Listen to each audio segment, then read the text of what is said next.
नमस्कार भक्तों, संस्कार भक्ति चैनल में आपका स्वागत है। तो आज के इस वीडियो में मैं आपको सुनाने वाली हूँ सोमावती अमावस्या के बारे में। तो इस बार 20 जुलाई को सोमावती अमावस्या है।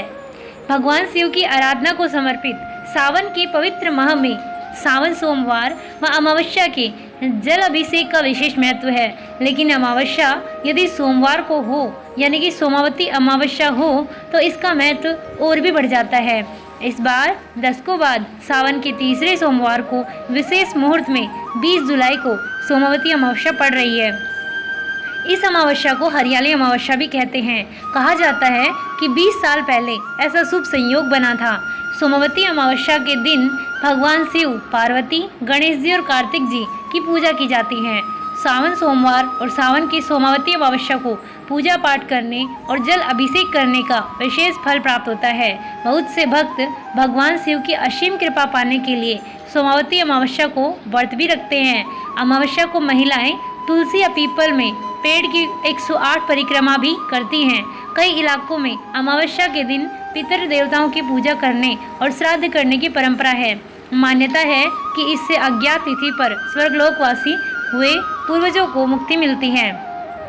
सोमावती अमावस्या का तीर्थ क्या तिथि मुहूर्त 20 जुलाई 2020 को 12:10 से और 11:02 शाम को तक रहेगी। ये मतलब 20 जुलाई को सुबह 12:10 से रात को 11:02 तक रहेगी।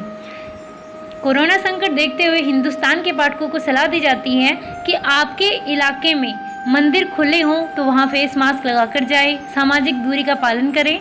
अगर आपके पास हैंड सैनिटाइज़र है तो वो भी रखें और किसी भी सतह को छूने से परहेज करें। मंदिर में भीड़ भाड़ का माहौल हो तो घर में ही पूजा करें या चाहे तो दिन के अलग समय जल्दी सुबह या दोपहर बाद मंदिर जाएं जिस वक्त भीड़ ना हो। साथ ही जिन इलाकों में कंटेनमेंट जोन है या मंदिरों को बंद रखा गया है वहाँ बाहर निकलने से बचें। तो अब हम शुरू करते हैं सोमावती अमावस्या की पौराणिक कथा।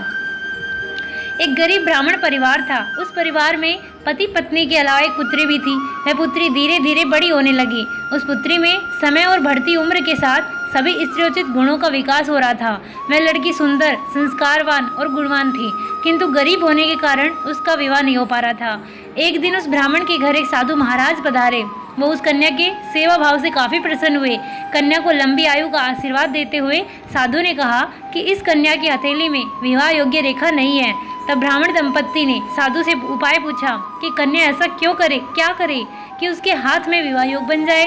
साधु ने कुछ देर विचार करने के बाद अपनी अंतर्दृष्टि से ध्यान करके बताया कि कुछ दूरी पर एक गांव में सोना नाम की धोबिन जाति की एक महिला अपने बेटे और बहू के साथ रहती है, जो बहुत ही आचार विचार और संस्कार संपन्न तथा पतिपरायण है। यदि वह कन्या उसकी सेवा करे और वह महिला इस शादी में अपने मांग का सिंदूर लगा दे, उसके बाद इस कन्या का विवाह हो तो इस कन्या का वैधव्य योग मिट सकता है। साधु ने यह भी बताया कि वह महिला कहीं आती जाती नहीं है।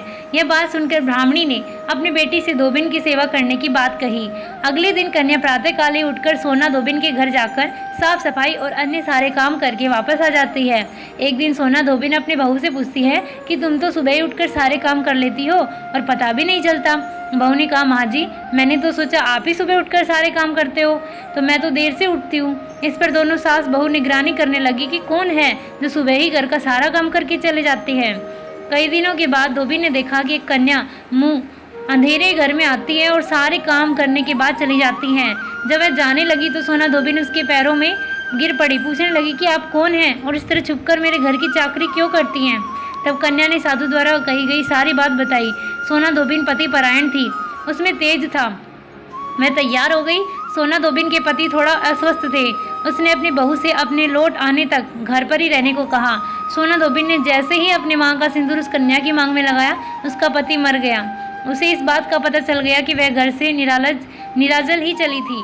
यह सोचकर कि रास्ते में कहीं पीपल का पेड़ मिलेगा तो उसे भंवरी देकर और उसकी परिक्रमा करके ही जल ग्रहण करेगी।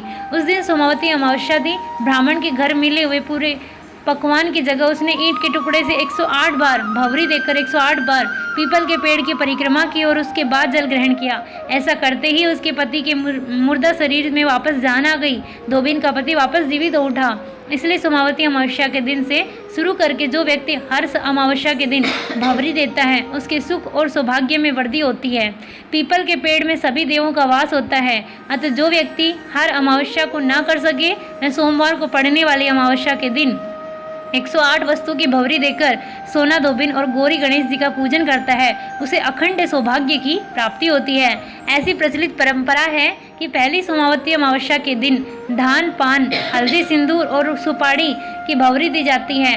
उसके बाद की सोमावती अमावस्या को अपने सामर्थ्य के हिसाब से फल, मिठाई, सुहाग सामग्री, खाने की सामग्री इत्यादि की भंवरी दी जाती है और फिर भंवरी पर चढ़ाया गया सामान किसी सुपात्र ब्राह्मण, ननद या भांजे को दिया जाता है। तो भक्तों, आज के इस वीडियो में मैंने आपको बताया कि सोमावती अमावस्या का पूजन कैसे किया जाता है, उसकी कथा क्या है।